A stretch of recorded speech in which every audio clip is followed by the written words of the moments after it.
ignored. When the euro was launched, we were told two things. First, that it would make everybody richer. We were assured by the European Commission that it would add 1% GDP growth to every participating country every year in perpetuity. Well, as Sarah Palin might say, how's that working out for you?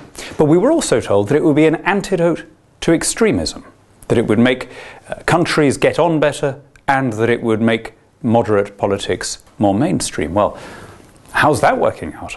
Look at the recent election results in Greece. A Trotskyist party came first, a Nazi party came third.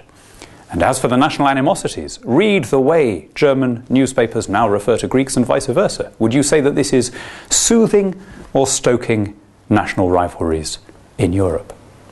But worst of all is the impact on democratic accountability. After the Greek election results came in, the German finance minister, Mr. Schäuble, said, "Elections change nothing." Now, he was talking specifically about Greece, but that could be a watchword describing the entire Brussels racket. He meant it. Elections change nothing. As the president of the European Commission, Jean-Claude Juncker, put it the following day, there can be no democratic choice against the treaties. Let's remember, this is the same European Commission that in late 2011, in Italy and in Greece, engaged in practice in civilian coups, toppling elected prime ministers and replacing them with former Eurocrats, respectively Mr. Monti and Mr. Papademos. No democratic choice against the treaties. He was right. The Greek government came in with a series of absolute promises. At the top of their list was an assurance, a cast-iron assurance to the Greek people that they would not continue with the bailout and borrow racket that has reduced their country to penury and has inflicted a worse recession on Greece in the last 6 years than during the Great Depression. And yet, as a result of the requirements of European integration, they've had to drop that promise and accept an extension of the same policies. There can be no democratic choice against the treaties.